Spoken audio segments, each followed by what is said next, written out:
Canada's Foreign Minister Melanie Joly has said that Ottawa is seeking private talks with India. This is to resolve the ongoing diplomatic standoff between the two countries. Joly said, and I quote, "Diplomatic conversations are best when they remain private." Last month, Canadian Prime Minister Justin Trudeau publicly accused Indian agents of being involved in the murder of pro-Khalistan separatist Hardeep Singh Nijjar.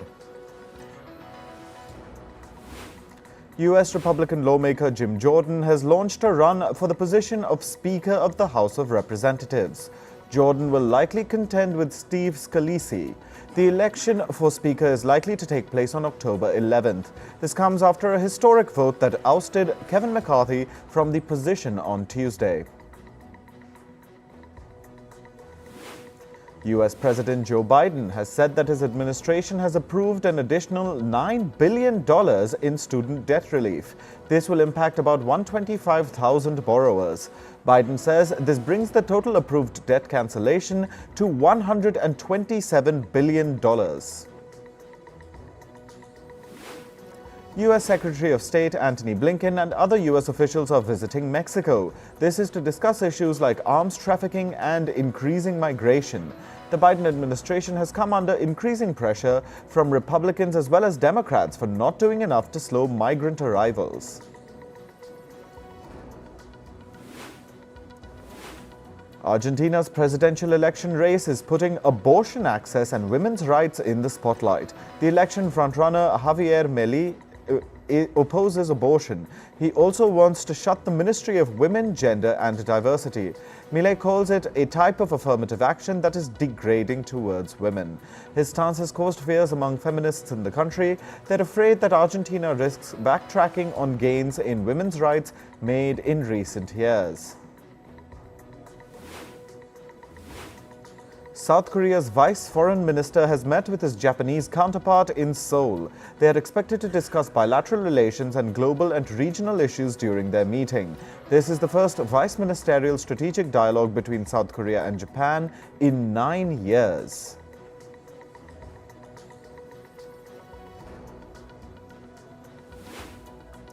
A 16-year-old girl in Tehran is in critical condition after she fell into a coma on Sunday. That was following a confrontation with agents in the metro for violating Iran's hijab law. Footage shows Armita Gerevand without the mandatory hijab. Gerevand's case is raising concerns that she may meet the same fate as Mahsa Amini. In 2022, Amini was arrested for not wearing the hijab. She later died under suspicious circumstances. The Israeli police have arrested 5 Jewish people suspected of spitting on Christians or churches. This was in Jerusalem. A special investigative team has been formed to deal with complaints of hostile gestures.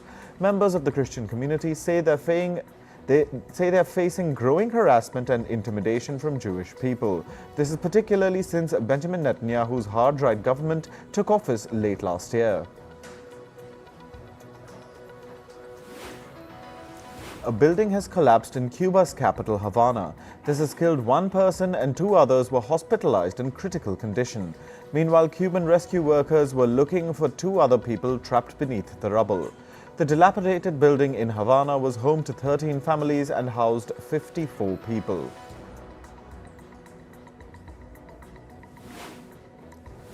The British government is proposing a ban on younger generations from buying cigarettes. Prime Minister Rishi Sunak is proposing to raise the smoking age by 1 year every year. Such a ban could potentially phase out cigarettes for young people completely by 2040. This would also give Britain one of the toughest smoking laws in the world. In climate news, Typhoon Koinu has reached the southern tip of Taiwan. The island's east coast counties are facing heavy rains. Most schools and offices have been shut. Koinu made landfall in Taiwan as a Category 4 typhoon. About 190 people have been injured, but no casualties have been recorded. The typhoon is likely to weaken as it crosses the Taiwan Strait. Tropical storm Philippe has traveled northwest across the Caribbean. Strong winds and heavy rains are expected over the island of Anguilla. Storm Philippe made landfall on a group of islands in the Caribbean Sea. Schools have been shut and the area's water supply has been affected. Some 2,500 households were left without power as well. At least 14 people have been killed and 102 have gone missing after flash floods hit the Indian state of Sikkim. Water began rushing after the Teesta River got swollen. Several vehicles were also submerged. Rains and thunderstorms are hampering search and rescue operations. Aerial and drone footage from Brazil shows the extent of devastation caused by a drought that has hit the northern Amazonas region. Rivers in the Amazon have been affected by severe drought. Over 100,000 people who depend on fishing as their major source of sustenance are struggling. Brazil's Civil Defense Agency has warned that the drought could eventually impact up to 500,000 people in the Amazon. The U.S. National Weather Service has officially declared that the city of Phoenix in Arizona experienced the driest year on record. The city recorded its lowest rainfall ever since 1895. A lead meteorologist at the U.S. National Weather Service has said, and I quote, "It is something that is extreme and has not been seen before, but with climate change, the phenomenon could become more frequent." Protesters from the group Just Stop Oil disrupted a performance of Les Miserables in London. During the performance, Just Stop Oil members stormed the stage with banners. The activists reportedly locked themselves to the stage. 5 protesters have been arrested. Activists affiliated with Just Stop Oil have been resorting to disrupting events to demand climate action. Japan is all set to discharge the second batch of treated wastewater from the Fukushima Nuclear Power Plant into the ocean. This comes after Russia said that Japan has failed to provide full information on the water discharge despite repeated requests from Moscow and Beijing. Japan started releasing the treated wastewater in August. This step drew intense criticism from China. In retaliation, China imposed a blanket ban on all seafood imports from Japan.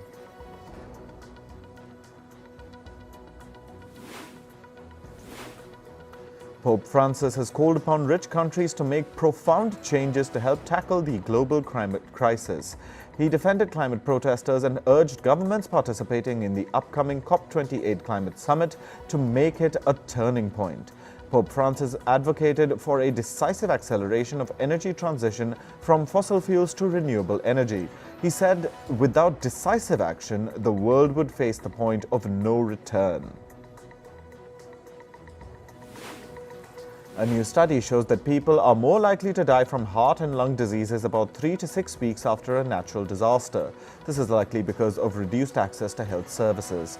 The aftermath of a calamity also increases exposure to several pathogens.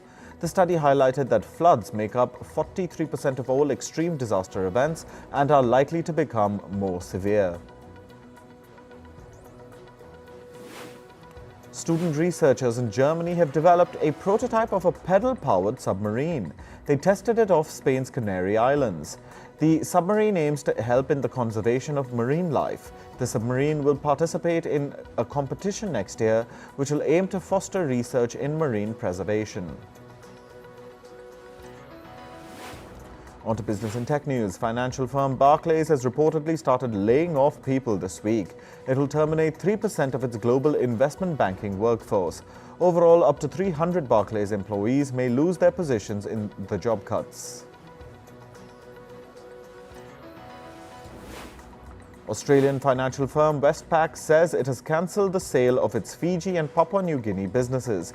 This ends its years-long efforts to divest those businesses. The bank has been trying to leave the Pacific for years but has been unable to do so because of regulatory concerns. Instead, Westpac will now start a brand new campaign in the coming months. This is to improve its standing in Fiji and Papua New Guinea. Share prices of the Scandinavian airline SAS tumbled 95% on Wednesday. This was after it announced new restructuring plans. Under the new plans, the airline will be delisted from bourses.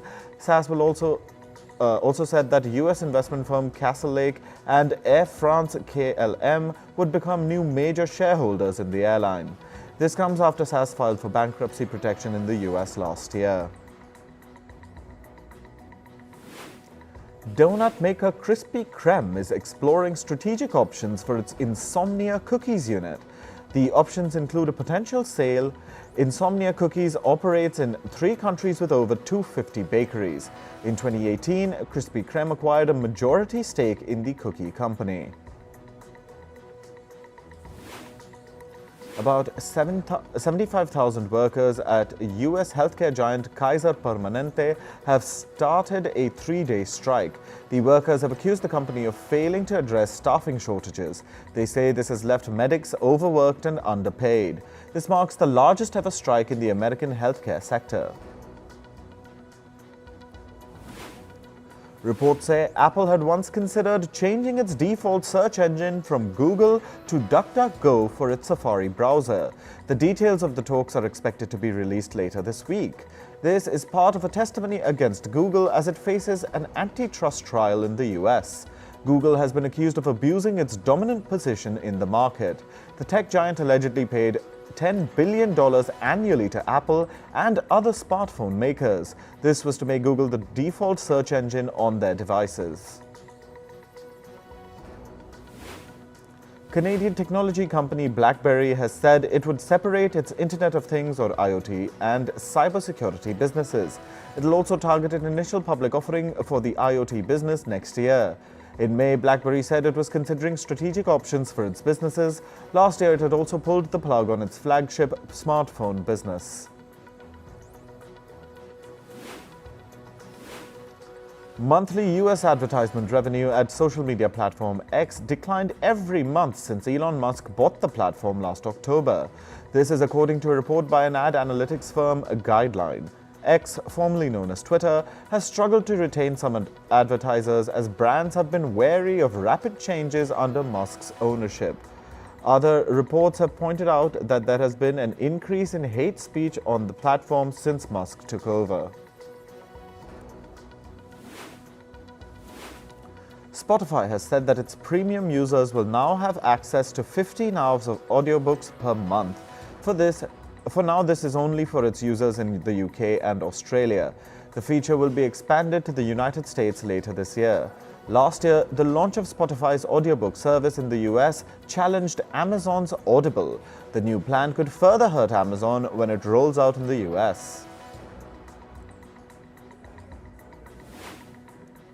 UK-based startup Odin Space has developed detectors that can track tiny pieces of space junk. With thousands of commercial satellites being launched, the risks of collisions have gone higher. The British startup is aiming to tackle that.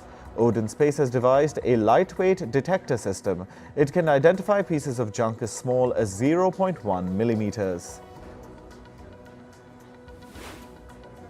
Moving to sports, let's start with the Asian Games. India's Neeraj Chopra bagged the gold in men's javelin throw event yesterday. Chopra recorded his best throw of the season at 88.88 meters. The silver was clinched by Chopra's compatriot Kishore Jena. Jena recorded a throw of 87.54 meters, which also let him qualify for the 2024 Paris Olympics. Japan's Roderick Genki Dean finished third to win the bronze.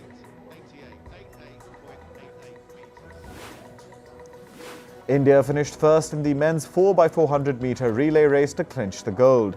The Indian quartet of Anas Mohammad Yahia, Amoj Jacob, Mohammad Ajmal Variathori and Rajesh Ramesh sealed the win. They finished the race with a timing of 3 minutes and 1.58 seconds. India beat South Korea 5-3 in men's hockey at the Asian Games. The match was a nail-biter, with South Korea making a near comeback in the contest. India took the lead early in the 5th minute and then the men in blue netted 3 more. But South Korea fought back with 2 goals, making the score 4-2. In the second half, both sides scored a goal each, taking the final tally to 5-3. India will now play either China or Japan in the final on Friday. Moving to other sports, let's start with cricket. The One-Day International World Cup has begun. Ahead of the first match, the 10 captains of the playing teams gathered at the stadium in the Indian city of Ahmedabad yesterday. The captains also posed with the World Cup trophy and took group pictures. A total of 48 ODIs will be played in this tournament. The final match is scheduled for the 19th of November. In football, FIFA has announced the hosts for the 2030 World Cup. For the first time ever, the matches will be held across 6 nations and 3 continents. Morocco, Spain and Portugal have been named as the co-hosts. Meanwhile, Uruguay, Argentina and Paraguay will host the opening matches. The FIFA 2030 Football World Cup will mark 100 years of the beautiful game's biggest tournament. Newcastle United handed Paris Saint-Germain a shock 4-1 defeat in the Champions League last night. The English club scored 2 goals in the first half to take the lead over PSG. In the second half, the Magpies scored again, taking the lead to 3-0. Then, the French giants PSG scored a goal but continued to trail by 2. During the second half injury time, Newcastle netted another goal to seal the win 4-1. Manchester City beat RB Leipzig 3-1 in the Champions League last night. Phil Foden scored for Man City in the 25th minute. In the second half, Leipzig's Lois Openda scored the equalizer. Julian Alvarez scored in the 84th minute to help the Sky Blues regain the lead. Jeremy Doku scored for Man City 2 minutes into second half injury time to secure the win. In tennis, Yannick Sinner won the China Open yesterday. Italy's Sinner beat Russia's Daniil Medvedev 7-6, 7-6 in a hard-fought game. This was the 22-year-old Italian's first win over the Russian in their 7 head-to-head matchups. World number 2, Iga Świątek, continues with her domination at the China Open. Poland's Świątek beat her compatriot Magda Linette 6-1, 6-1 in straight sets. Świątek will now play the quarterfinal on Friday.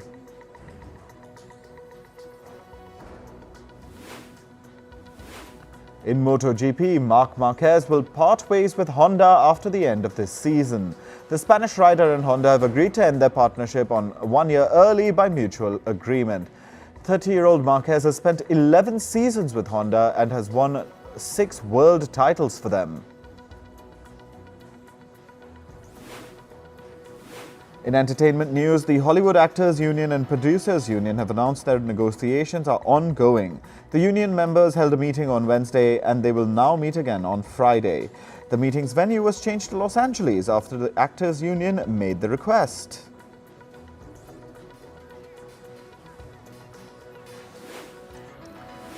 Three writers of the Drew Barrymore show have decided not to return despite the end of the Hollywood writers' strike. These writers are reportedly not happy with the deal struck with producers. Actor Drew Barrymore had previously announced that she will go ahead with her show despite the writers' strike. She had reportedly tried to convince the writers to return amid the strike. Barrymore's move triggered a lot of backlash and criticism, leading to picketing outside the show's studio as well. American actor Kevin Spacey was rushed to the hospital after he suffered a health scare in Uzbekistan. The actor was in Uzbekistan for the Tashkent International Film Festival. During his speech, Spacey felt his left arm going numb, mistaking it for a heart attack. The actor later confirmed that he's doing fine.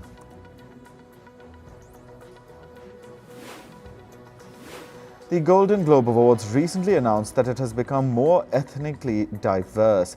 The announcement comes after criticism that the awards lacked diversity. The award show now has 300 journalists as its voting members. The new members are from countries including Guatemala, Costa Rica and Cameroon. 47% of the panelists are women. Out of this, 60% voting members are racially and ethnically diverse. Oscar-winning musician A.R. Rahman has filed a $100 million defamation case against the Association of Surgeons India.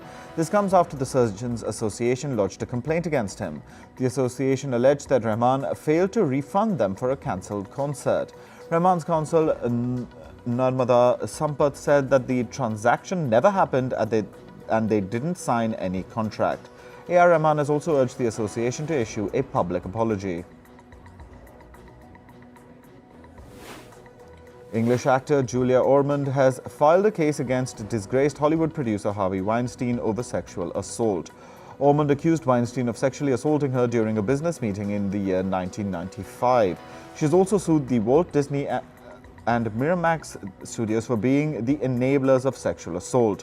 In an interview, Ormond said that she wants to make Hollywood a safer workplace.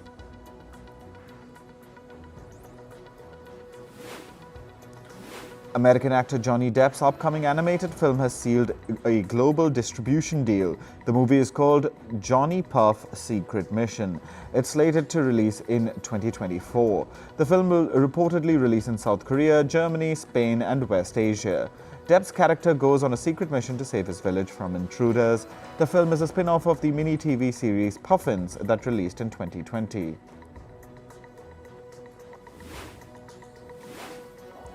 French singer Carla Bruni took to Instagram to share news about her battle with breast cancer. Bruni revealed that she was diagnosed 4 years ago and had to go through radiation and chemotherapy. The singer called herself lucky, stating that the nature of her cancer was not aggressive as it was caught at an early stage.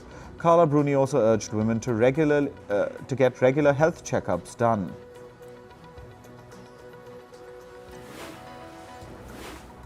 K-pop band BTS's member Jungkook recently revealed being on IV drips. During a live interaction, Jungkook said that he's depending on the IV drips for nutrition. The singer said that he has been skipping meals to ensure his weight is in check. Such extreme diets can lead to health complications. American actress Kerry Washington recently said that she felt the pressure to be thin as her counterparts in the 1990s. While speaking about body image issues, Washington opened up about her stereotypes she had to face. She said that in Hollywood, success looked like thinness. Kerry Washington has previously spoken about her struggle with an eating disorder.